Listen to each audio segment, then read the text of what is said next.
हरे हरे हरे हरे कृष्ण हरे कृष्ण।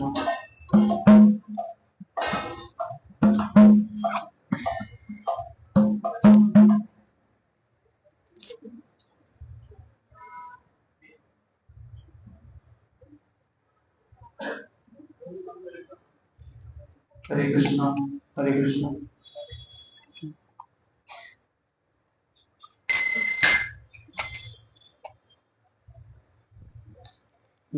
जय राधा माधव कुंज बिहारी गोपी जन वल्लभ गिरिवरधारी। जय राधा माधव कुंज बिहारी गोपी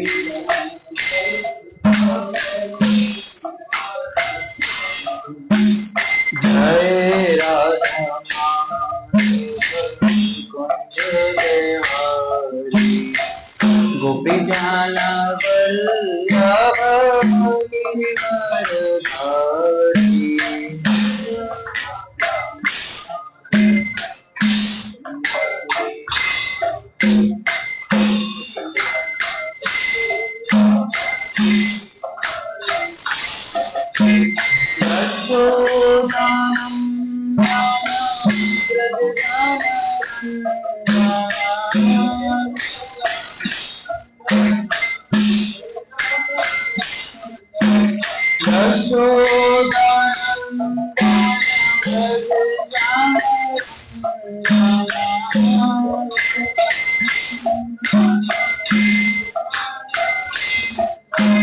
यमुना तीर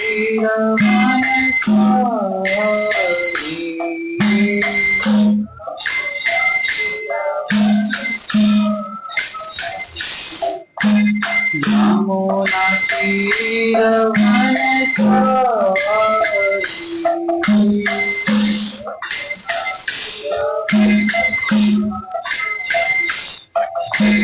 जय राधा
की श्री शिरोमणिताय की श्रील प्रभुपाद की। एक साथ मंगलाचरण करते हैं। ओम अज्ञानन्ते मिरान्धस्य ज्ञानाञ्जनशलाकया चक्षुर्मिलितं येन तस्मै श्रीगुरुवे नमः। नमो ओम कृष्णपादाय कृष्णपृष्ठाय भूतले श्रीमते भक्तिवेदान्त स्वामी नामिने नमस्ते सरस्वतीदेवे गौरवाणी प्रचारिणे निर्विशेष शून्यवादी पाश्चात्य देशपाले हे कृष्ण करुणा सिंधु दीनबंधु जगत्पते गोपेश गोपिका कांत राधा कांत नमोस्तुते तप्त कांचन गौरांगे राधे वृंदावनेश्वरी श्रीकृष्णानुसुते देवी प्रणमामि हरिप्रिये वाञ्छाकल्पतरुभ्यश्च कृपा सिन्धुभ्यैव च पतितानां पावनेभ्यो श्रीवैष्णवेभ्यो नमो नमः। श्रीकृष्ण चैतन्य प्रभु नित्यानन्द श्री अद्वैत गदाधर श्रीवासादि गौरभक्तवृन्द हरे कृष्णा कृष्णा कृष्णा हरे हरे हरे राम राम राम हरे हरे हरे कृष्णा कृष्णा कृष्णा हरे हरे हरे राम राम राम हरे हरे।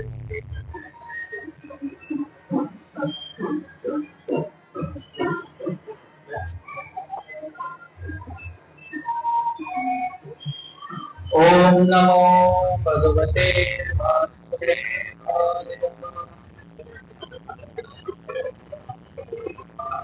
ओम नमो भगवते वासुदेवाय। ओम नमो भगवते वासुदेवाय।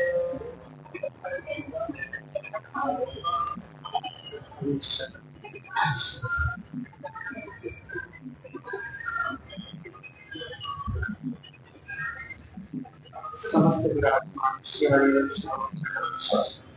विराजमान गुरुदेव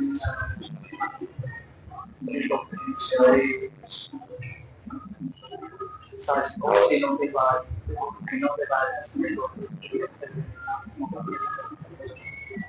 तो आज सभी आपको पढ़ना है आज क्या विशेष आज है श्री राम माँ आज के दिन श्री राम किस उद्देश्य से हुआ था ऐसा बात। देखिए कृपा करना और कृपा का पात्र बनना बहुत अलग बात है। कृपा पात्र क्या होता है और कृपा किस प्रकार से क्या कहा जब राम प्रकट हुए तो किस तौर पर नारायण थे तो पहले के सामने क्या क्वेश्चन है भरे प्रकृति कृपाला दीन दयाला कौशल्या कृपाला क्यों कृपा पाते हैं। तो आइए आज हम इस बारे में जानेंगे और सबसे पहले हम ये जानेंगे जब भगवान राम ने जन्म लिया तो राम के जन्म का उद्देश्य क्या था इसमें सब पाठ करके अब इसमें दो सब पाठ को इसका चरित्र उद्देश्य यहाँ तक कि मन पर आपसे लेकर हृदय तक का चरित्र आपको समझने में आश्चर्य लगे कि ऐसे चरित्र भी नहीं सबके पात्रता अपने अपने एक विशेष महत्व रखती है। राम तो मर्यादा पुरुषोत्तम मर्यादा ही क्यों पुरुषोत्तम क्यों क्योंकि भगवान पुरुष है उन्होंने कोई चमत्कार नहीं किया कि हाथ में हवा घुमाया और वो करा वो जो मनुष्य के लिए है वो पुरुषार्थ के लिए कार्य किया है वो कौन है मर्यादा और मर्यादा ही क्यों मर्यादा तो हमें कृष्ण में भी रहती है लेकिन मर्यादा पुरुषोत्तम राम क्यों कहला कृष्ण क्यों नहीं कहला राम को ही मर्यादा क्यों नहीं ऐसे ही जानेंगे। तो आइए हम कथा आरंभ करने से पहले हम ये जानते हैं कि इस पाठ्यक्रम में क्या विशेष है। आज रामनवमी राम विशेष है वो मध्य में जब मनु भगवान वैवस्वत मनु की जो तपस्या करी थी कितने 30,000 साल तपस्या करने के बाद मनु जी ने नारायण जी को प्रकट कर दिखाया कि आप हमारी पुत्र के रूप में किस प्रकार से प्राप्त होंगे, तो आपको क्या बताता हूँ, तो भगवान बोलते हैं आज से मैं युग में आकर आपके पुत्र के रूप में आऊंगा। और क्या बन के आऊंगा मैं?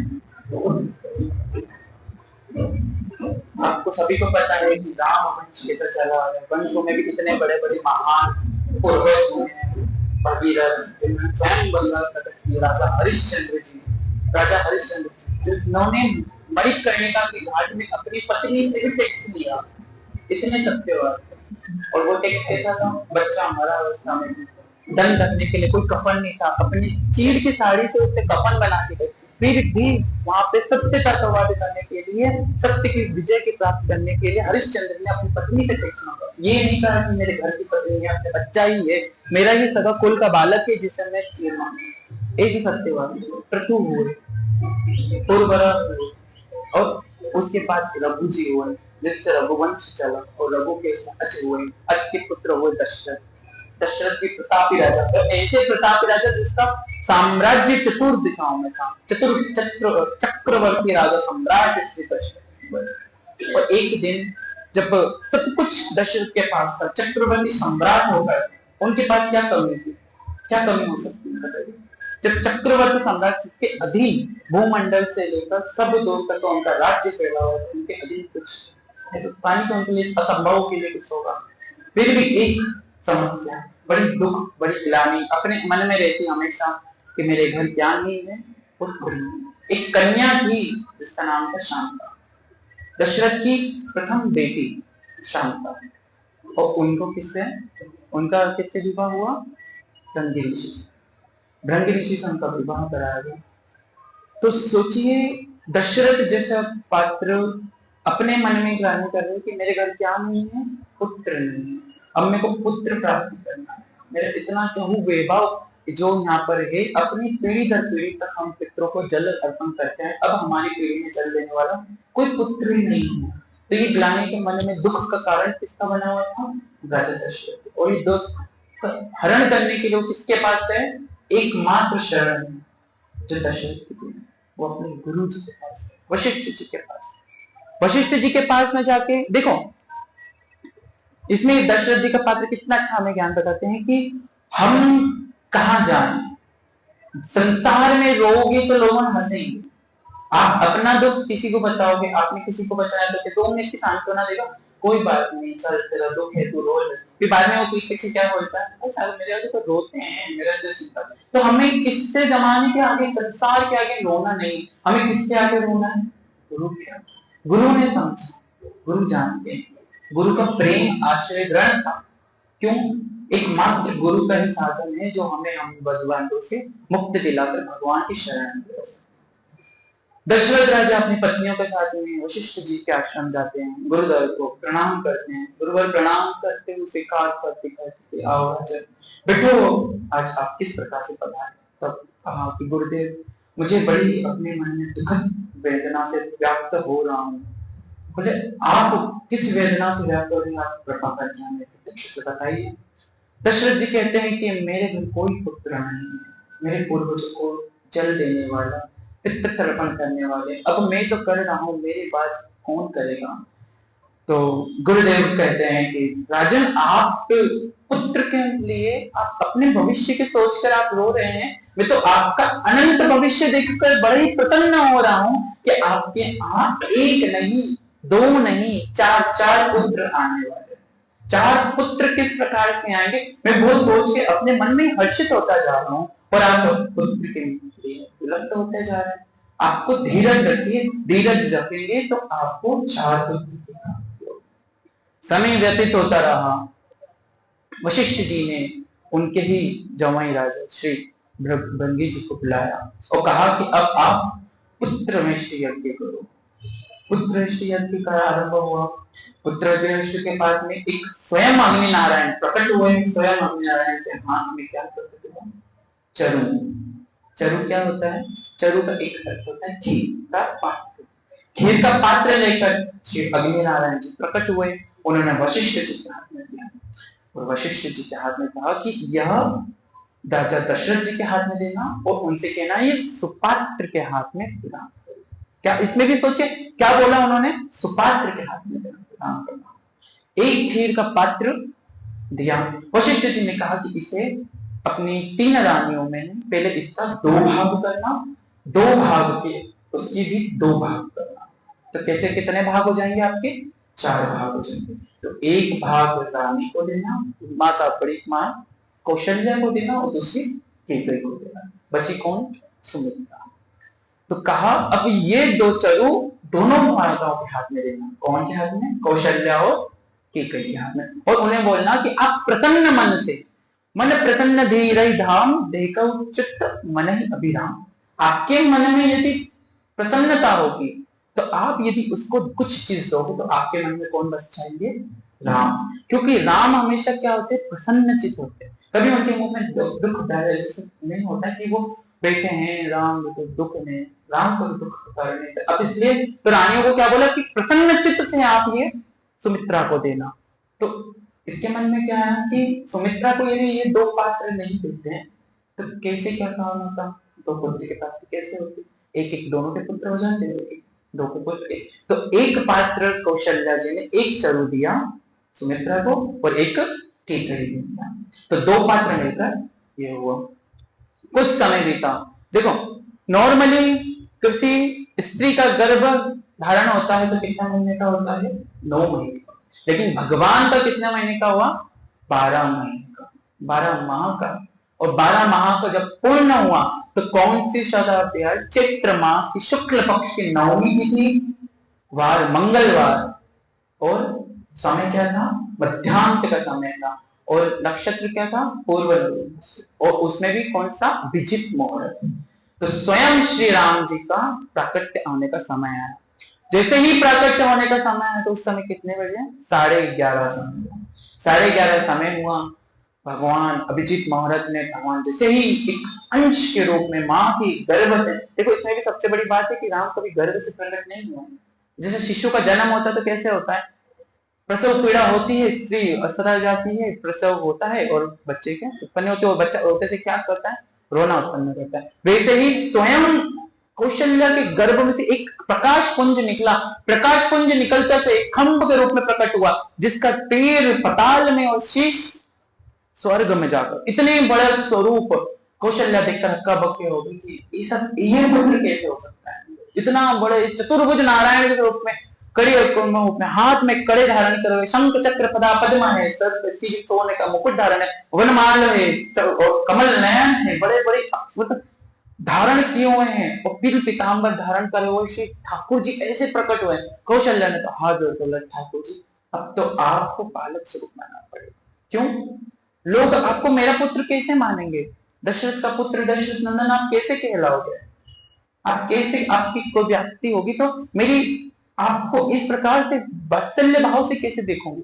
तो नारायण कहते हैं कि आप मांगो मुझसे 3 प्रतिशत मैं आप कह सकता हूं कि आपको मैं 3 प्रकार के वचन देता हूं, आप कहिए, वचन के अनुसार मैं आपके रूप में ढल जाऊंगा। तो मां कौशल्या बोलती, प्रथम वचन मेरा ये है कि आप एक बालक बन जाओ। और किस प्रकार से बालक बनोगे, ये वस्त्र आभूषण मुकुट चंद्र चक्र पद्मा करके नहीं, एक नग्न अवस्था के छोटे से इतने से सुकुमार जिसको मैं अपने आंचल में भर सकूं। तो प्रथम वचन से तो नारायण इतने से बालक बन गए। दूसरा, प्रकट होते से भगवान बालक हो गए छोटे स्वरूप में, तो बोलने लगे। तो बोलते ऐसा कोई बालक होता है जो प्रकट होकर आप बोलने लगते हैं, आप तो अपने मुंह से बात कर रहे हो, आप ये बात करना बंद करो, आप रुदन करो। और रुदन करने के बाद आप क्या करो, जोर से अलकारी मारो। अलकारी कैसे बोलते हैं, जिस बच्चे प्रकट होता है ना, तो कोई बच्चा जन्म लेता है तो एकदम कैसा होता है, रोने लग जाता है, तो पकार मारता तो रोने लग जाता है। वैसे ही जिस प्रकार से माता की गोद में आकर, और तीसरे वचन बोल के आप मेरे प्रक्षालन में आ जाइए, मेरे आंचल में आ जाइए। तो क्या पहला क्या बोला कि बच्चे के रूप में आओ, दूसरा रुदन करो, तीसरा मेरी आंचल में आ जाओ। आंचल, माँ का आंचल किस प्रकार से आगे, आंचल वो होता है जिसमें स्वयं नारायण आकर बैठने लगते हैं, आंचल उसे कहा गया। और वैसे आज तो सबसे पहले यही बोलते हैं कि स्त्री का आंचल ही माँ के समान होता है, चाहे वो कोई से स्त्री स्वरूप में हो, कन्या हो, वृद्ध हो या युवा अवस्था की, उसके आंचल है तो वो माँ के समान। आज तो आंचल भी सबसे घट गया है। इसे कहते हैं कि हमारी पुरानी संस्कृति अपनाना इसलिए जरूरी है कि सबसे पहले माँ के पास क्या होता था, आंचल होता था, और आंचल को देख के बड़े बड़े ऋषि मुनि भी नतमस्तक होते थे, सत्यता थी आंचल की। तभी जब देखिए आप वो माता अनसुईया के परीक्षा लेने तीनों देव आए, सत्य के हो रहा तो अब पानी छीटा तो तीनों बच्चे बन गए, ब्रह्मा विष्णु महेश बच्चे के रूप में उनकी गोदी में खेलने लगे। किसका आंचल था? सत्य का आंचल था, अपने प्रतिबद्ध धर्म का पालन करने का सत्य का आंचल था। तो उनकी गोद में ब्रह्मा विष्णु महेश खेलने आए। वही सत्य का आंचल मां कौशल्या का था, तो इतने बड़े नारायण स्वयं अग्नि नारायण उनकी गोद में आकर राम के रूप में प्रकट हुए। वही आंचल यशोदा का था, तो नंदनंदन सुखदेव कुमार अपने उनके आंचल में आकर विराजमान हुए। तो इसलिए कहते हैं माँ का आंचल होना अति आवश्यक है। और आज क्या होता है कि माँ के आंचल से सब विमुख हो, बच्चा रहेगा कहाँ, क्योंकि माँ का सानिध्य नहीं है, माँ का आंचल ही नहीं है। आंचल से विमुख नहीं कीजिए बच्चों को। पहली संस्कृति बच्चों की आंचल होती है, माँ की कृपा होती है, दूसरा होती है बाप की छाया। पिता का सर पे छाया हो तो बच्चा कुछ भी कर सकता है। जिस प्रकार राम के बचपन से लेकर बड़े होते के उनको जितने संस्कार मिले, किससे मिले? दशरथ से। क्यों? पिता का साया सर पे था। जब पिता का साया सर से हटा तो चारों बालक एक तरफ हो गए और पिता एक तरफ चले गए। मृत्यु के समय भी पुत्र पास नहीं थे, तो क्या हुआ? दो तो कहीं और है और दो वन में विराजमान। तो क्या पिताजी का साया सिर से उठा तो क्या होगा? सब अलग अलग। इसलिए पिता का सिर पे साया और माँ का आंचल होना अति आवश्यक है। और तीसरा ज्ञान होता है गुरु का ज्ञान, और अपने पास हमेशा गुरु ज्ञान होना अति आवश्यक है। गुरु परंपरा का ज्ञान होना अति आवश्यक है। यदि गुरु के सम्मुख में नहीं रहोगे तो आपको कुछ प्राप्त नहीं हो सकता। क्या प्राप्ति कर सकते हो? मन मना मन भक्त भगवत। आप मन की बातों को समझने के सहायक नहीं हो पाओगे यदि आपके मन में विराजमान दीपक की ज्योत जलाने वाले गुरुदेव आपके पास नहीं हो। तो यही हुआ, माँ के आंचल में स्वयं श्री रघुनंदन राम आकर विराजमान हो गए। और जैसे ही किलकारी मारना आरंभ करी, उस कीट के बाहर दासियों ने सुना, और जैसे ही दासियों ने सुना कि राम रोने लगे, बालक का जन्म और कौशल्या ने पुत्र रत्न की प्राप्ति करी है, दौड़ी दौड़ी महल में गई, वो सबको बधाई हो बधाई हो। महाराज के पास गए, महाराज दशरथ आपको पुत्र रत्न की प्राप्ति हुई। कौशल्या ने क्या जाया है? पुत्र जाया है। एक सखी ने जैसे सुनाया, राजा बावरे हो गए, अपनी गले की माला उठाकर उसको देने लगे। इतनी देर में कैकई के घर भी बालक हो, कैकई की कोख से भी बालक का जन्म हो। और बालक का जैसे जन्म, दूसरी सखी आई, बोले बधाई हो महाराज, कैकई ने भी पुत्र रत्न की प्राप्ति की। महाराज जी और बड़े ही वो होने लगे, अपना सब कुछ भूल उठाने लगे। और फिर इतनी देर में और सखियां दौड़ी दौड़ी आई और कहा कि महाराज सुमित्रा ने एक नहीं दो एक साथ जोड़े से बालकों को जन्म दिया है। तो आनंद की लहर बढ़ने लगी। उस समय कहते हैं कि पृथ्वी से लेकर पाताल तक सबके मन हर्षित होने लगे, सबके मन उत्साह से भरने लगे। ऋषि गण वेद का स्वास्थ्य वाचन करने लगे, ऊपर से देवताओं इत्र के वर्षा करने लगे, पुष्प वर्षा करने लगे, जय जय घोष करने लगे। क्यों? कौन प्रकट हुए? स्वयं श्री राम, स्वयं श्री रघुनंदन, इस जनहित कल्याणकारी प्रकट हुआ। आइए हम भी थोड़ी सी स्तुति ठाकुर जी की करते हैं। सब अपने मोबाइल में निकालिए, यदि सबको आती हो। श्री रामायण की चौपाई है। भय प्रगट कृपाला दीन दयाला, कौशल्या हितकारी, हर्षित ममतारी, मुनि मनमारी, अद्भुत रूप विचारी, लोचन अभिरामा, गुणगण श्यामा, निज आयुध भुज चारी, भूषण वनमाला नयन विशाला, शोभा सिंधु बहारी, कहती कर जोड़ी, स्तुति तोरी, कैदी करुणान माया गुण ज्ञाति प्रीत आना, वेद पुराण करुणा सुख सागर सब जय गावनि स्तुति संता सो अमृत रागी जन राम जी भय प्रकट श्री संता राम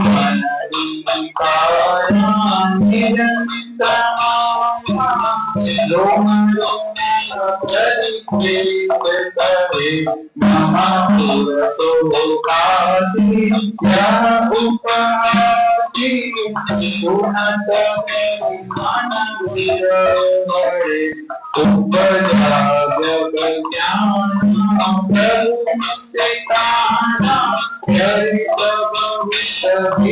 कही कथा तुम्हारी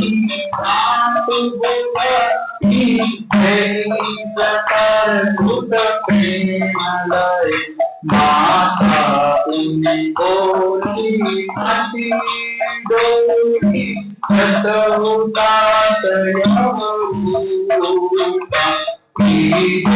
शिशुरीना अति प्रयत्ना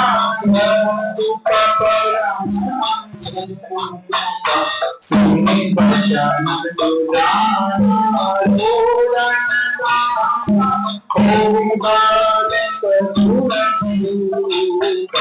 यह चरित जगावनि हरिपद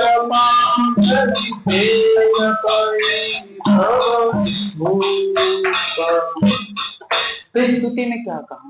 भय प्रकट कृपाला दीन दयाला कौशल्या हितकारी हर्षित महतारी मुनि मनहारी अद्भुत रूप विचार। भगवान का किस प्रकार से है? कृपा करने वाले, कृपा सिंधु, दीन दयाल, और कौन है? कौशल्या के हित के। और देखो इसमें आखिरी पंक्ति में स्वयं क्या कहा?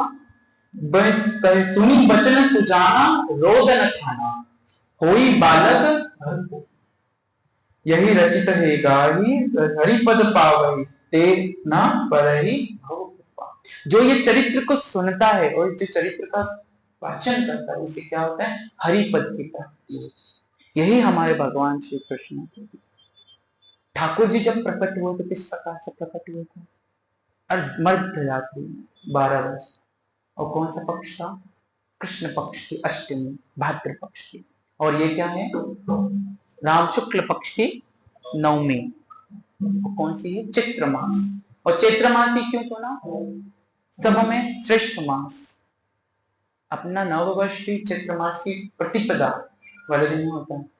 तो इसी प्रकार भगवान ने शुभ तिथि और उसमें भी अभिजित मुहूर्त और मध्य, तो उस समय जब भगवान का प्रकट हुआ तो मध्य में सूर्य महाराज कितने महीने तक विराजमान रहे?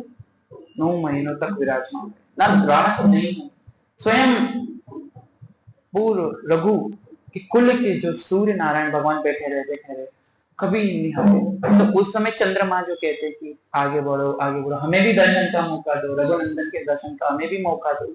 लेकिन क्या हुआ? सूर्य नहीं हटे। तो वो भी बेचारे रोते रोते राघवन के सरकार के पास, और प्रभु हमें भी दर्शन का मौका मिलेगा कि नहीं मिलेगा? आप तो सूर्य नारायण को देखो हटने का समय ही नहीं मिल रहा है। तो नारायण ने क्या कहा?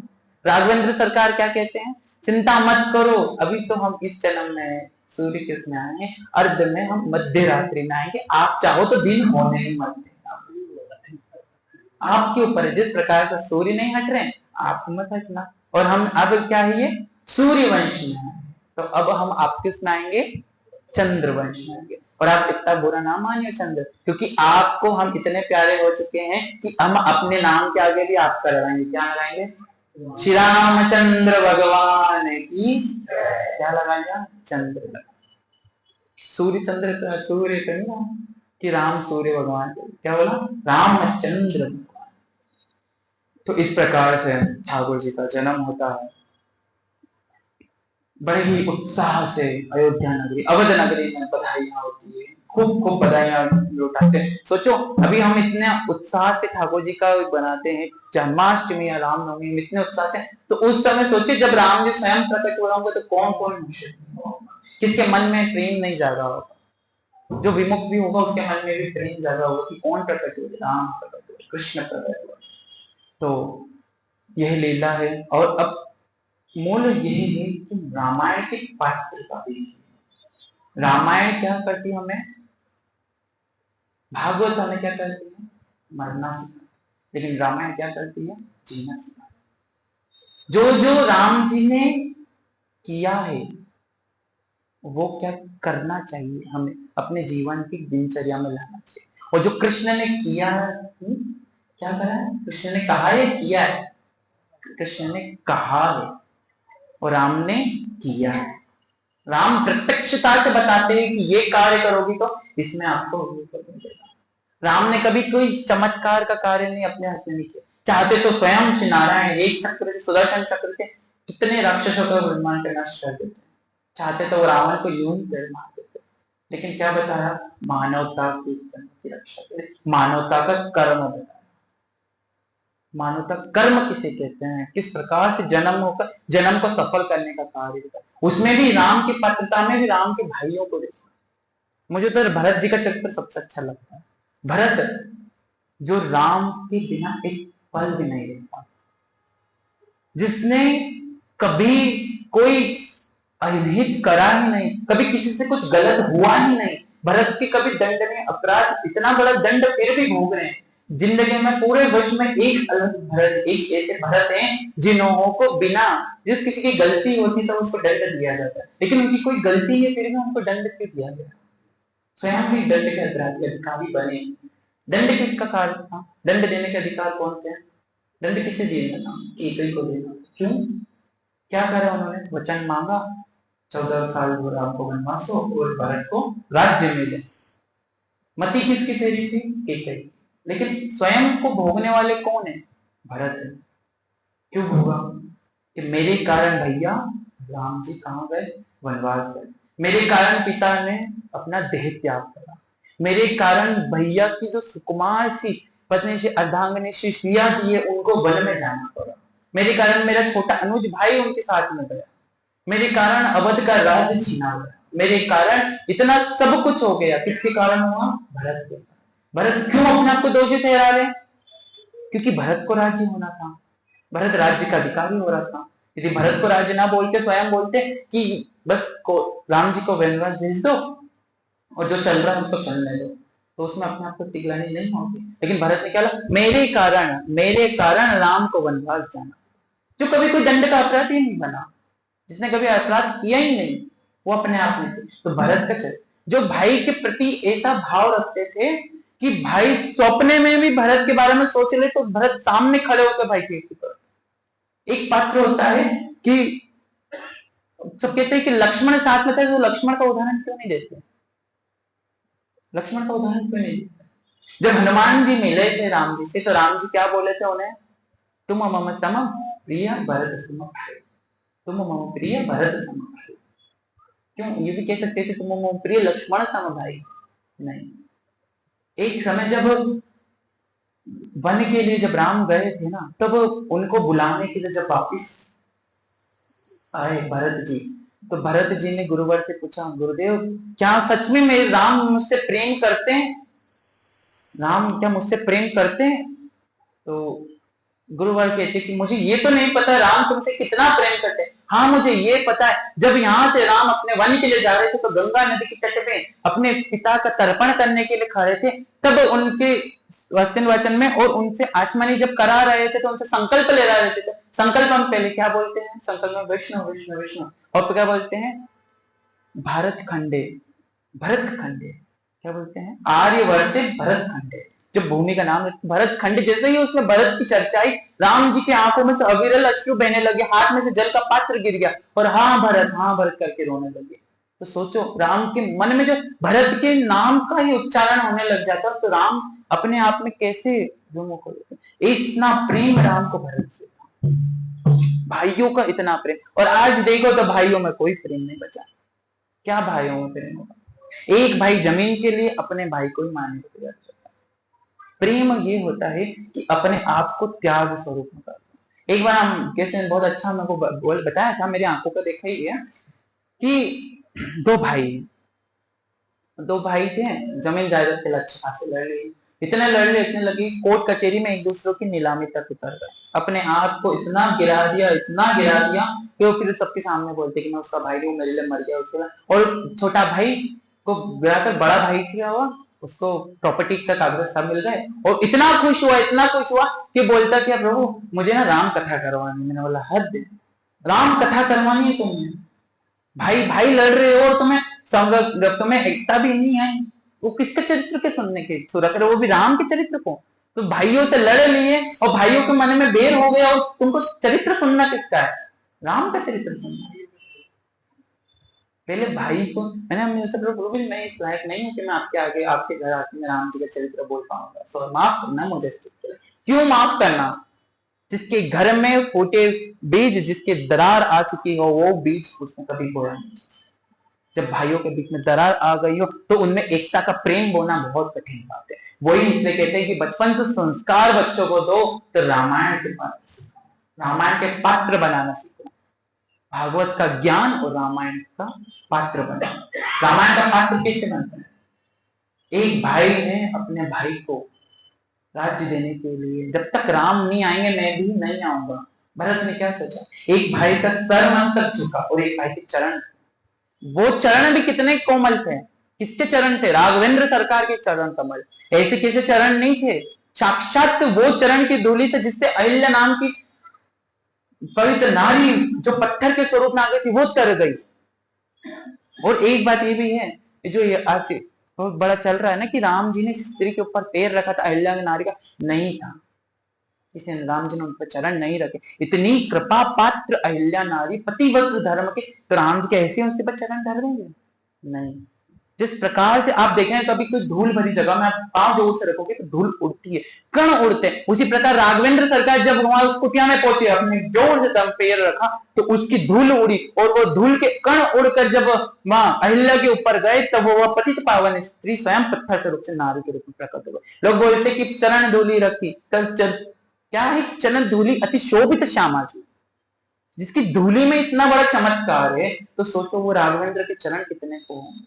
और वो चरण तो चरण, वो मस्तक भी इतना भाग्यशाली था। वो मस्तक किसका था, भरत का मस्तक, जो हमेशा चरण के आश्रित ही रहता था, कभी हृदय तक पहुंचने की उसने आवश्यकता नहीं।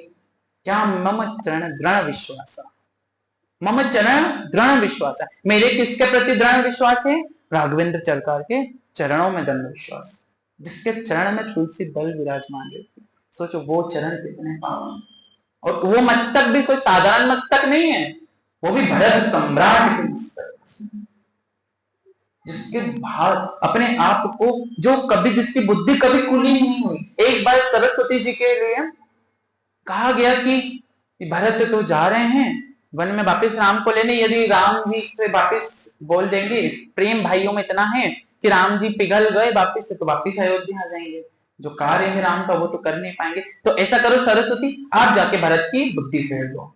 तो सरस्वती माँ क्या कहती है, आप सबकी बुद्धि बोरा गई है, मैं केकई मंथरा और जिसका बोलोगे मैं बुद्धि फेर सकती हूँ, लेकिन मैं भरत की कभी बुद्धि नहीं फेर सकती। क्यों, जिसके बुद्धि में से पूरे तन में, उनके वचन में राम विराजमान, जिसकी बुद्धि के सोच, जिसके अहंकार नहीं है, जिसको सोचो ना आप एक बार सोचो, जिसका कोई अपराध नहीं है वो भी दंड का अधिकारी बन रहा है, इतना बड़ा भरत सम्राट, उसकी बुद्धि फेरना आप किसी के खेल के बात है।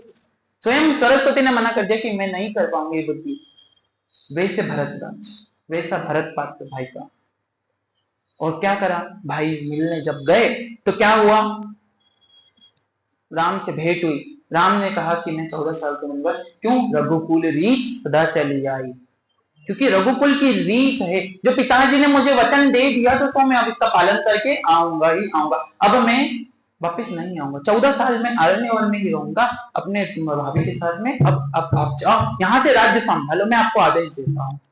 क्या बड़ा भाई का आदेश मिल गया, तो वापिस पलट नहीं बोला भरत ने की। फिर एक वचन क्या बोला कि मुझे वचन दो, 14 साल वनवास होने के बाद 14, जिस प्रकार 14 साल का आखिरी दिन होगा उसके अगले दिन आपको अयोध्या नगरी आना पड़ेगा, अन्यथा नहीं तो मैं अपने प्राण त्याग दूंगा। तो वचन क्या राम ने दिया, अन्यथा मैं 14 वर्ष पूर्ण होके एक दिन पहले ही आपके पास। आज वो भी, अब लोगन बोलते हैं कि दीपावली क्यों मनाते हैं? दीपावली का उद्देश्य ये है कि राम आए थे। राम कैसे आए थे? राम ने रावण को कब मारा? दशहरे पे। और उसकी दिवाली कितने दिन बाद आती है? 15 दिन बाद। तो 15 दिन कहाँ गए? राम को रावण को मारने के चक्कर में तो आ जाना चाहिए था ना अगले दिन। रामायण में, वाल्मीकि रामायण में एक किया था कि रावण कब मरा? 14 साल पूर्ण होकर आखिरी दिन था, उस समय रावण मर गया था, रावण का देह त्याग हो गया। तो रावण जब मरा था तब 14 साल पूर्ण हो चुके थे, 15 दिन कहाँ गए? अब ये विषय बहुत बड़ा है, अभी तक कहने का वो नहीं है, ये तो आनंद का विषय है, बताएंगे किसी दिन। लेकिन इसकी पात्रता देखिए, भरत ने क्या करा? भगवान की चरण पादुका लिए अपने शीश पर धारण करके चले गए। राम ने अपने भाई के लिए क्या नहीं करा? जब वन में आए तब उन्हें पता चला कि भरत मुझसे मिलने आ रहे हैं, तो राम ने क्या करा? हे वन देवी, आपसे विनम्र निवेदन है कि जब मेरा भाई भरत आए तो उस राह के सारे कांटे पत्थर सब हटा देना। क्यों हटा देना? क्योंकि मेरा भाई इस कट्टों पे चल के आएगा तो मुझे बड़ा कष्ट होगा, मुझे बड़ी ग्लानि होगी। क्यों? तो वन देवी बोली, आपकी बात में सहमत करती हूँ, लेकिन आपसे एक निवेदन है कि भरत इतना बड़ा सम्राट है, इतने बड़े तेजस्वी है, वो कांटों से डर जाएंगे, वो कांटों से उनको क्षणता होगी। तो राम बोले, नहीं, वो तो चक्रवर्ती सम्राट के रूप में पुत्र का है, उसके तो क्या विजय है, भूमंडल पर सबसे विजय प्राप्त कर सकती हूँ, कांटों से नहीं डरता। वो ये मन में धारण करके आएगा कि मेरे भैया और मेरी भाभी इस कांटों की राह से सोचे निकलाऊंगे। दोनों के मन का प्रेम देखो। ठाकुर जी के मन में क्या राघवेंद्र सरकार की कि मेरा भाई उधर से आएगा तो उसको कांटे नहीं दिखना चाहिए। क्यों? क्योंकि भरत के मन में आएगा कि मेरे कारण राम जी इस जंगल से निकले और उनको एक कांटों की सेज पे से करना पड़ा, तो इस तरह से आप कांटे इसलिए आएगा। ये प्रेम की वार्ता होती है दोनों का बीच का। और जरूरी नहीं भरत का तो पात्र में बात है, उसके बाद आते हैं लक्ष्मण। लक्ष्मण कैसे? जिस प्रकार से नारायण स्वयं शेष सैया पे विराजमान है और उनके हमेशा शीश पर कौन विराजमान रहता है? शेषनाग, उन्हें हमेशा छाया देता रहता है। और चरणों में कौन विराजमान है? श्री लक्ष्मी जी, जो अपने शेष फनों से श्री ठाकुर जी को सुख आनंद प्रदान करते हैं, वो ही श्री लक्ष्मण जी सदा सर्वदा ठाकुर जी के अनित्य सानिध्य में रहते हैं। देखिए, फिर उसके बाद भरत ने, ठाकुर जी जब कृष्ण अवतार हुआ तो भरत ने जन्म नहीं लिया। कौन ने जन्म लिया था? लक्ष्मण ने। क्योंकि शेष कभी नारायण से दूर नहीं हुआ, इसलिए कहते शेष नारायण। तो लक्ष्मण जी किस प्रकार से थे? और लक्ष्मण जी सबसे अनुज थे। प्रथम कौन प्रकट हुए? राम जी, दूसरे भरत, तीसरे शत्रुघ्न और चौथे लक्ष्मण। सब में अनुज थे। और सबसे प्यारे कौन थे राम जी को? लक्ष्मण। और भरत को शत्रुघ्न। जब पता चला कौशल्या के द्वारा कि कौशल्या को कि वन भेजा जा रहा है, 14 साल का वनवास हुआ राम को, तो राम को बस एक चीज कही थी, देखो राम, तुम वनवास तो जा रहे हो, तुम सीता का ध्यान तो रखना, लेकिन अपने हृदय से भी प्रेम की एक आंसू लक्ष्मण की इसमें से मत निकलने देना। क्यों? लक्ष्मण तुम्हारा प्रिय अनुज है। मैं कहती हूँ कि लक्ष्मण का सर्वप्रथम ध्यान रखना। यदि लक्ष्मण तुम्हारे साथ रहेगा तो तुम्हें कोई कष्ट नहीं होगा। मेरे को पता है तुम कष्ट में नहीं होगे, तुमको मन में कोई वो ग्लानि नहीं है, तुम्हें वनवास भेज दिया, लेकिन अभी अनुज लक्ष्मण इस वन में जाने लायक नहीं है। क्यों बना? क्योंकि लक्ष्मण अभी बहुत छोटा है। अच्छा, उसमें पात्रता भी देखो तो किस कैसे पात्र है। लक्ष्मण की पत्नी कौन है? उर्मिला। उसने ऊंट तक करा कि तुम वन क्यों नहीं जा रहे, वन क्यों जा रहे हो, मैं भी चलूंगी। होता तो आज भी है, आज कोई 2 भाई लड़ लो और तीसरे भाई के साथ जाए तो पत्नी बोले ऐसे कैसे जा रहे हो, मेरे से तुमने आज्ञा ली। जिसने 7 वचनों में क्या था कि सदा सर्वदा मैं आपकी प्राणों की रक्षा करूंगा, आपका बिना बताए आपसे कोई कार्य नहीं करूंगा। जब भी पाणी ग्रह संस्कार होता तो 7 वचनों में एक वचन ये भी बोलते हैं ना कि सदा सर्वदा मैं आपको अपना सानिध्य में रखूंगा। तो उर्मिला जैसे को क्यों सानिध्य में नहीं रखा? उर्मिला कौन थी? उर्मिला बहुत तेजस्वी सुकुमारी श्री प्रिया जी की छोटी अनुज सगी बहन थी। तो और ये 2 पात्र ऐसे हैं रामायण में कि एक दूसरे से बोलने में हिचकिचाते हैं। एक बार जब राम जी वन में थे, सब मिलने, माँ, पिताजी, पूरा कुटुंब उनके साथ मिलना आया था, तब उर्मिला कहाँ पे विराजमान थी? सिया जी के साथ विराजमान थी। तो लक्ष्मण जी को कहा सिया जी ने कि जाओ कुटिया में से मेरे लिए वेणी लिया, मुझे अपने बालों में गूंथना है। तो सदा सर्वदा भावी हितकारी, पना ही प्राण करे ही मन चाहे। मन में प्राण को भी सोचने में संकोच नहीं करते, भाभी के लिए कार्य में लग जाते ऐसे लक्ष्मण। तो कहा कि ठीक है भाभी, मैं लाता हूँ। जैसे ही कुटिया में पहुंचे तो क्या देखते हैं, कौन विराजमान है वहां? उर्मिला विराजमान। तो उर्मिला जैसे ही देखती है तो संकोच आ जाते एक दूसरे को देखकर। तो क्या बोलती है उर्मिला से लक्ष्मण जी को देखकर, आइए प्राणनाथ, आपका स्वागत है। देखकर वो एकदम लक्ष्मण जी मुंह फेर लेते, तो आप यहाँ कैसे आए प्रिया? क्योंकि गदगद हो गए थे लक्ष्मण जी एकदम उनकी अवस्था को देखकर। बोले नहीं, मैंने सोचा था कि जो चंचल वानर जिस प्रकार से वनों वनों में घूमता है, जो चंचल सिंह अपने घर में रहकर संकोचाया नहीं था, वो वन में रहकर किस प्रकार से विचरण कर रहा है, मैं भी देखना चाहती हूँ। मुझे बड़ी खुशी है कि आप अपने भ्राता श्री के लिए आए हैं यहाँ पे, मैं बड़ी खुश हूँ। और एक कारण था, यदि लक्ष्मण ने कभी निद्रा में नहीं गए, क्यों नहीं गए? उर्मिला हमेशा निद्रा में थी। 14 साल की निद्रा किसको चाहिए थी? उर्मिला को। कौन देके गए थे? लक्ष्मण। क्योंकि यदि उर्मिला को निद्रा नहीं देके जाते तो उधर इंद्रजीत को वध नहीं होता। इंद्रजीत को क्या वरदान मिला था? जो 14 साल तक निद्रा नहीं लिया हो वही मुझे मार सकता है। उसके कारण वहां पे इतनी, देखो ये पात्रता, देखो गौर करो इस पात्रता की। भरत का पात्र, भरत की पत्नी कौन थी? मांडवी। मांडवी जब अपने महल के पनिहारे पे टहल रही थी, तब मैया ने कहा, कौशल्या ने जब देखा कि मांडवी तो टहल रही है, क्या कारण है? तो मांडवी तुम सोई क्यों नहीं, निद्रा में क्यों नहीं है? तो बोले मुझे नींद नहीं आ रही, मैं अभी नहीं सो सकती। क्यों? वो देखिए नंदी ग्राम है, वहां पर अभी वो कार्य कर रहे, भरत कार्य कर रहे हैं, अपने लेखा जोखा कार्य कर रहे, क्योंकि भरत कभी अवध के क्षेत्र में नहीं रहते, तो वो कहाँ थे?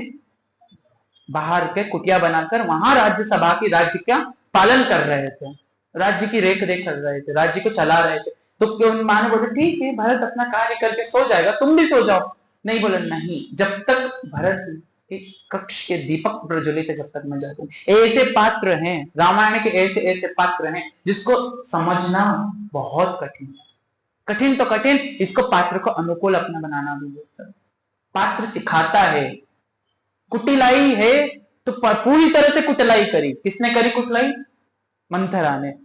बेर बनाया राम को तो पूर्णतः से बेर बनाया, अपने आप को कि एक प्रति प्रेम को जगाया ही नहीं, ऐसी कुटलाई भी। और शत्रु भी हो तो कैसा? रावण जैसा शत्रु।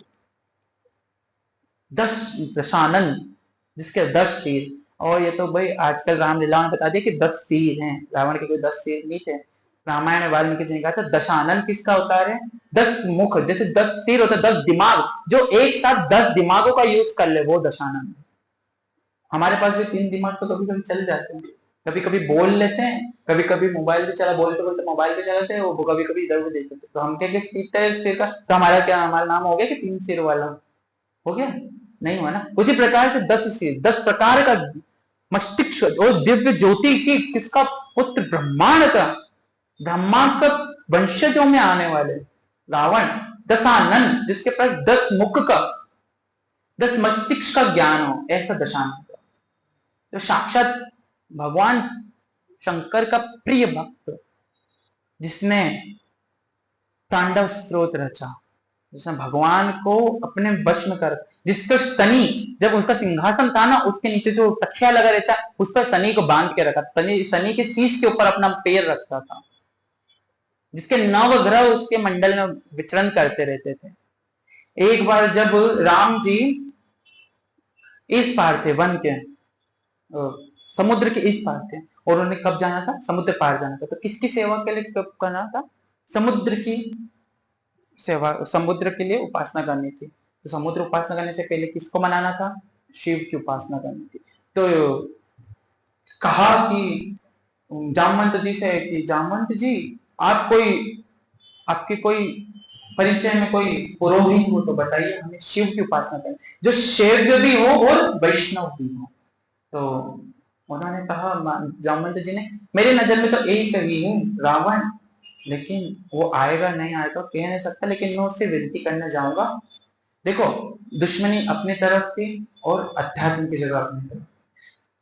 जामवंत जी उनके कौन लगते थे? नाना जी के, रावण के नाना जी के मित्र थे। तो जब जामवंत जी लंका पहुंचते हैं तो सब प्रेम भेंट से रावण को पता चलता है कि जामवंत जी पधारे हैं, मेरे नाना जी के स्वरूप में हैं। तो आदर सम्मान बुलाया, आसन दिया, भोजन प्रसाद कर, वो कहा कि अब मेरे लिए आज्ञा बताइए, आप इतने दूर से आए हैं।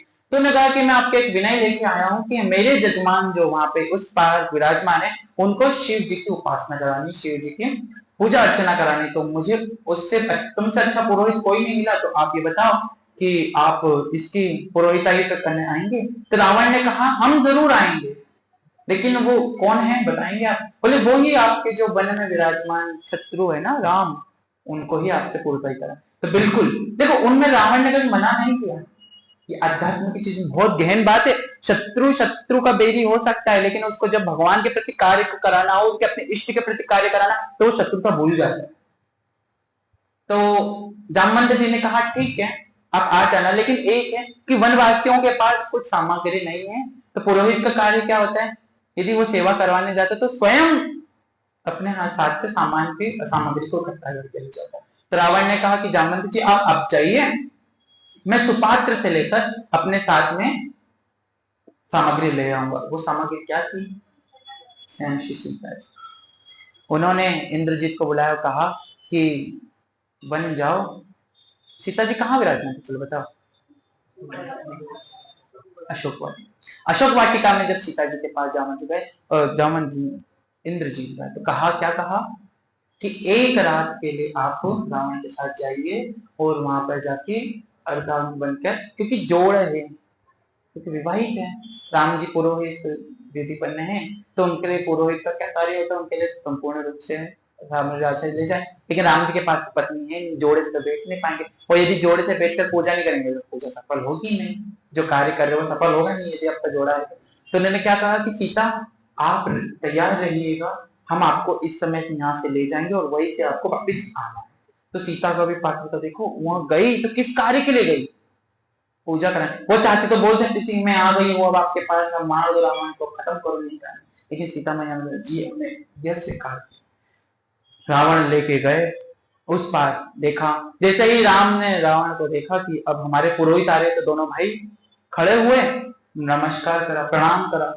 जो का क्यों? ब्राह्मण श्रेष्ठ कुल देवी प्राण मोहि मम समभिहि। ब्राह्मण के कुल के बालक जो भी ब्राह्मण सदा क्या होते हैं? नतमस्तक के अधिकारी होते हैं, उन्हें प्रणाम करने का अधिकार होता है, प्रणाम करवाया।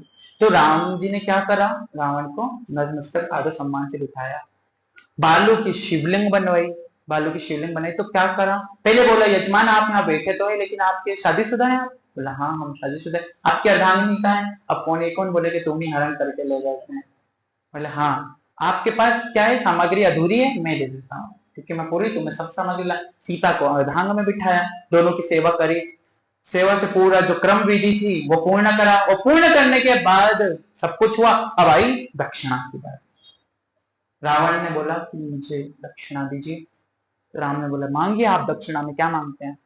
तो मैंने दक्षिणा में कुछ नहीं मांगता, बस एक चीज मांगता हूँ कि जब मेरे प्राण निकले तो आप दोनों जजमान मेरे आंखों के सामने होना चाहिए। क्या मांगा? रावण को पता था, यह चीज रावण को पता थी कि मेरे प्राण तो होना ही है, और वो रघुरान की, तो आपके सानिध्य में मेरे प्राण निकलेंगे तो मुझे क्या प्राप्ति होगी? आपका ही सानिध्य प्राप्त होगा। तो रावण जानता था ये सब चीज, और रावण के जानने के बाद भी रावण को कौन मिली थी? रावण की पत्नी कौन थी? मंदोदरी। और ये कौन है उसमें आती? पंच कन्याओं में आती है, पंच कन्याओं में आती है। फिर भी रावण के पास भगवान ने क्या, उसकी मति कितनी बुराई। एक होता है, आपको अब बताते, कृपा और कृपा पात्र। कृपा किस पे हो जाती है? जब भगवान अहेतु की कृपा हर किसी पर कर देते। आज हम वहां जा रहे, कृपा ऐसी होती कि संतों के दर्शन जाते, वैष्णव के दर्शन। कृपा ऐसी होती कभी कभी कि हम जो इच्छा रखते हैं रातों रात, कभी कभी इच्छा इतनी प्रबल हो जाती कि अगले दिन वो हमको करना ही ना पड़े, ठाकुर जी स्वयं हमसे। तो ये कृपा। और कृपा का पात्र कौन होता है? जो 10 के बीच में एक बन जाते हैं। गुरुवर बैठे हैं, 10 सभा हो रही है, 10 लोग बैठे हैं, उसमें से कृपा पात्र वो हो जाता है जिससे गुरुदेव की कनेक्शन हो जाता है। उसको वहां से बुलाकर यहाँ से कृपा की वाणी तक उसको प्रदान होती है, वो कृपा पात्र। तो राम क्या? राम कृपा पात्र है, और कृपा तो उसपे बहुत हुई। रावण पे कोई डाउट नहीं कर रहा, कोई कृपा नहीं। खूब कृपा हुई, भगवान ने खूब कृपा भी करी। क्या मिला? वैभव मिला। इतना वैभव मिला, कितना वैभव कि सोने की लंका बन गई। इतना वैभव हुआ कि उसको पंच कन्याओं में एक कन्या मिल गई। तो सोचो, रावण भी कोई कम नहीं था, शत्रुता निभाई तो पूरी तरीके से निभाई। ये होते हैं रामायण के चरित्र, रामायण के पात्र। आप किसको अपना, इसे कहते हैं रामायण का अध्ययन करो। राम जी मर्यादा है, मर्यादा किस प्रकार की मर्यादा रखी, राम जी ने किस प्रकार की मर्यादा में, कभी वो सीमा लांगी नहीं मर्यादा की। क्यों नहीं लांगी? क्योंकि अपने आप को बताना था, पुरुषार्थ करना था। मर्यादा पुरुषोत्तम।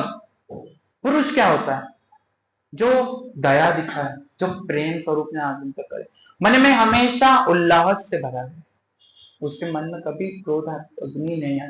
राम को भी देखा क्रोध करते हुए, राम कभी क्रोध नहीं, राम ने कभी क्रोध का सामना नहीं, हमेशा प्रेम सिखा। कैकेयी ने कहा कि 14 साल का वनवास भरत को राज्य, नतमस्तक होकर कहा कि ठीक है मां, मुझे ये भी स्वीकार है, आप मुझे 14 साल में, मेरा भारत, मेरा भाई राजा बनेगा तो मुझे बड़ी खुशी होगी। आप मुझे पहले ही बता देते तो मैं काम करने के आगे नहीं होता अपने पिताजी। और देखो पुत्र मोह, पुत्र मोह दशरथ को भी नहीं सुहाया।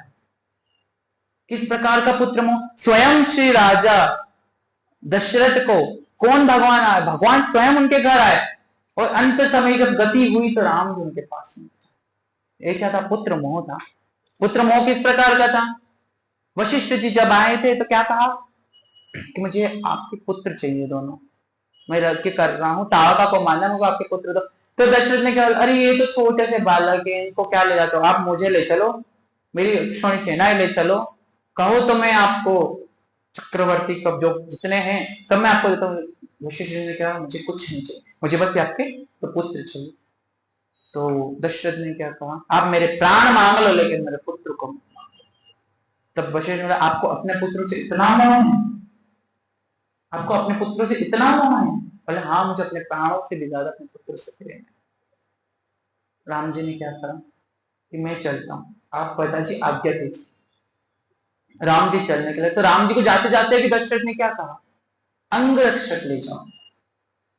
जब स्वयं श्री राम जी चलने को तैयार है तो अंग रक्षक दिए। तो वशिष्ठ जी ने क्या बोला, इनकी अपनी सेवा, मुझे अपने अंग की रक्षा के लिए मैं राम को ले जा रहा हूँ, तो राम के अंग की सेवा के लिए मेरे को क्यों जरूरत है, मैं राम को ले ही क्यों जा रहा हूँ?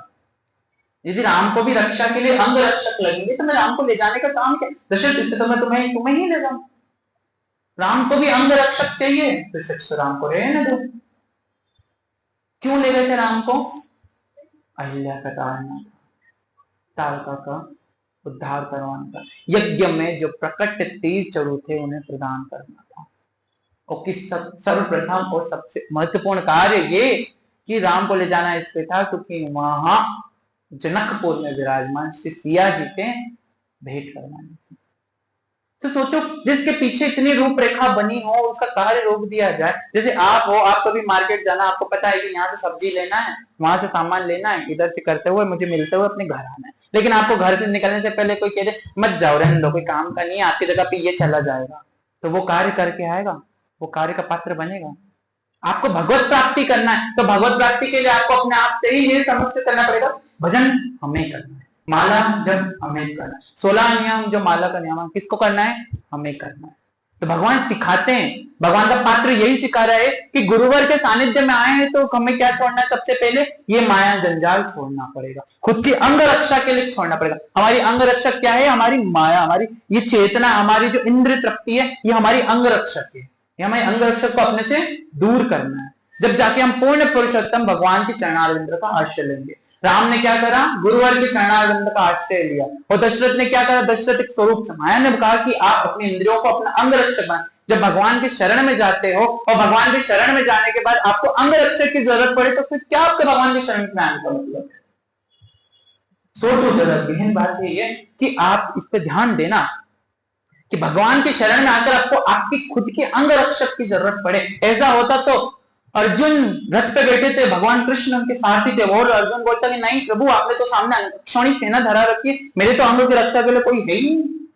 तो भगवान क्या बोलते हैं, अरे मूर्ख, मैं तो तेरे लिए हूं, यदि अर्जुन सोचो, अर्जुन यदि ऐसा बोल देता कि मेरी अंग रक्षा कौन करेगा, तो कितनी बड़ी बात है। तो जो स्वयं नारायण आपकी रक्षा के लिए खड़े हैं, स्वयं नारायण के चरणारविंद का आश्रय हमने ले रखे हैं, जब भजन मार्ग हमने चुन रखा है, ये अध्यात्म मार्ग हमने चुन रखा है, गुरु की शरण में हम विराजमान है, तो हमें खुद की अंग रक्षा से क्या काम।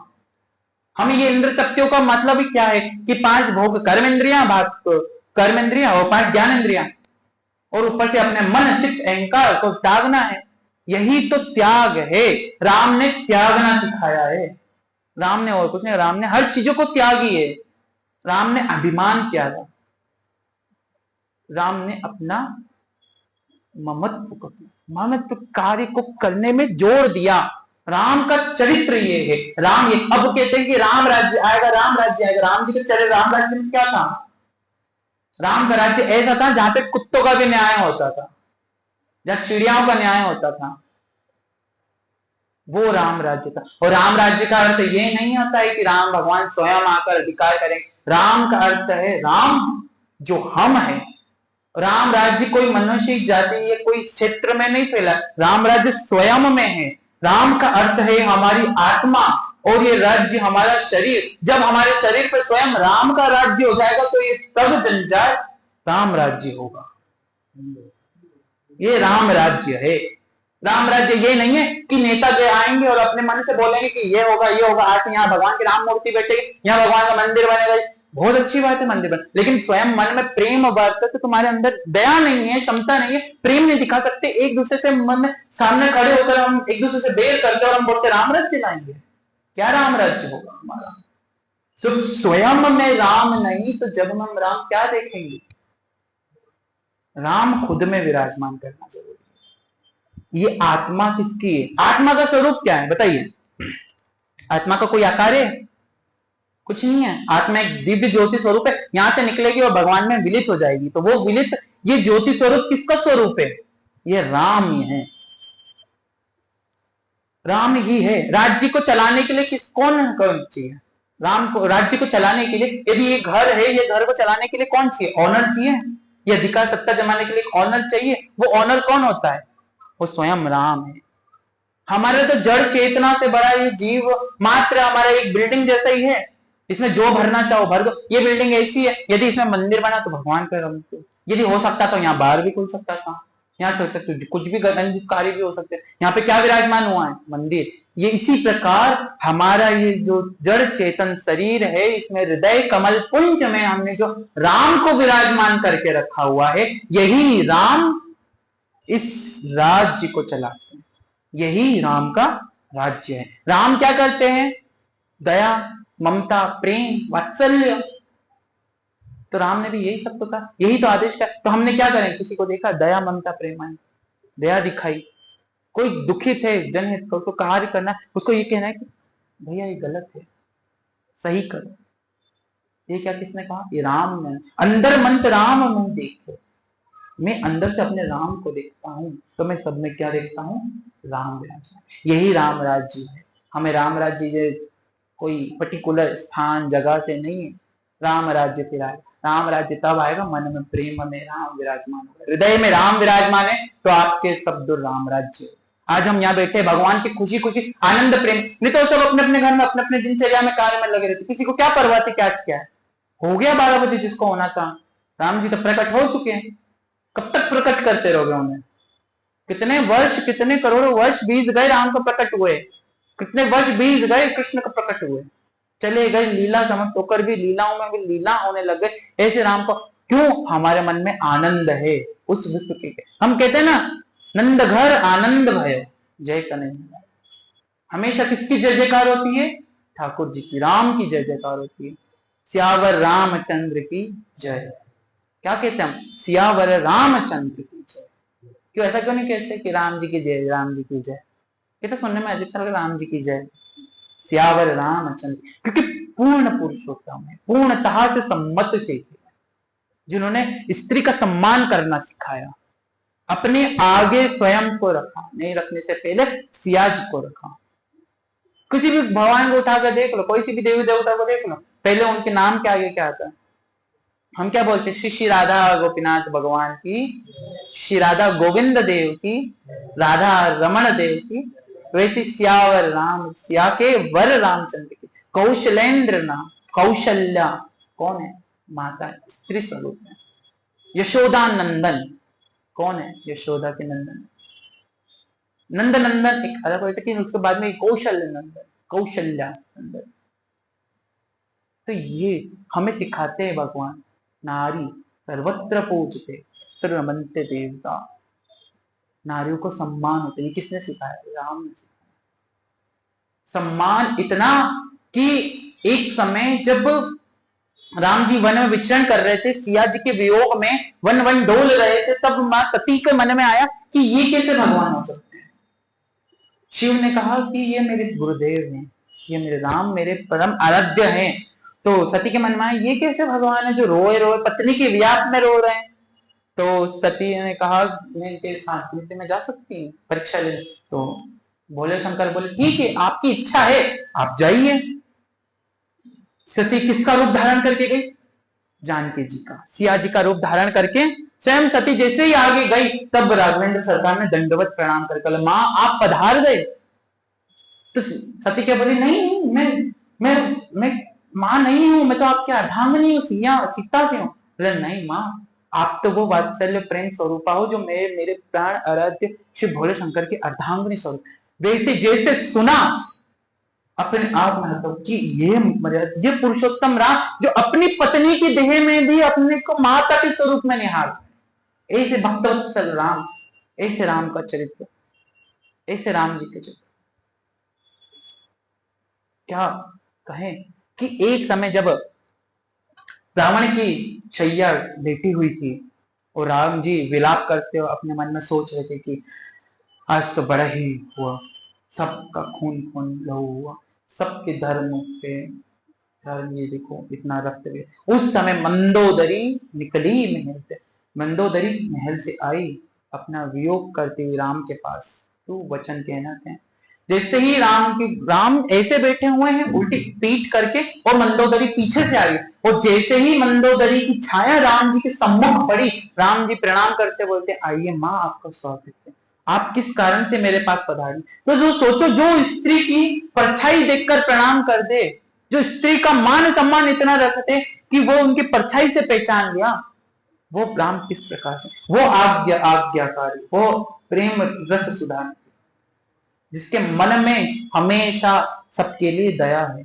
ऐसे हम क्यों नहीं बनते? राम का चरित्र क्यों बोलते हैं? बोले हमें राम जैसे बनना है। और राम हमेशा क्या थे? सत्य थे। अच्छा बताओ, सत्य राम नाम सत्य कहाँ कहाँ बोलते हो? कहाँ कहाँ बोलते हो? एक मरे में ही बोलते हो, मरे में ही बोलते हो ना, क्या बोलते हो? राम नाम सत्य। क्यों बोलते हो राम नाम सत्य? कृष्ण नाम सत्य क्यों नहीं बोलते? हरि नाम सत्य क्यों नहीं बोलते? बस एक ही नाम क्यों बोलते हैं? राम नाम सत्य है, सत्य बोलो तो राम का नाम ही सत्य है, स्वयं राम ही सत्यता का प्रमाण है। और यदि सत्य बोलोगे तो आपकी क्या होगी? गति होगी। यही सत्य है। एक बार काकभूषणी जी किससे परिचय करने गए? राम जी के चरित्र को सुनने किससे गए?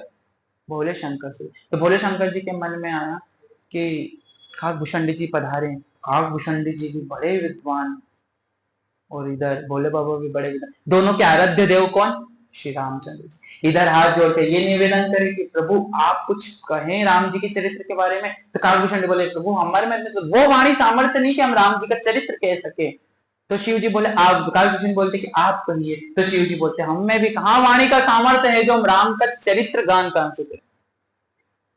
तो दोनों ने क्या कहा? एक ही कहा, सत्तहु राम परम धर्म ही, राम ही सत्य है, इस पे मान लो, इसके अन्यथा और कुछ नहीं। राम का नाम ही सत्य परम है, कृष्ण नाम ही सत्य परम यही राम का सत्य नाम। और हमारे आचार्य भी, श्रील प्रभुपाद ने भी हमें क्या नाम प्रदान किया? सत्य का नाम ही प्रदान किया। हमें और कुछ कार्य करने की जरूरत, नाम के आधार है, राम का नाम ही हमारे लिए आधार। महामंत्र में राम नाम ही आता है, कोई अलग भेद नहीं है। क्या बोलेंगे हम तो कृष्ण को उपासना करते तो राम।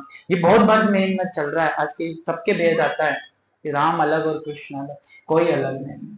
बस फर्क इतना है कि एक हाथ मुरली विराजमान है तो एक हाथ धनुष विराजमान है। धनुष क्यों उठाया? सत्य दिखाने के लिए, कि धर्म को चलाने के लिए आपको यदि शस्त्र भी उठाना पड़े तो राम बन जाए।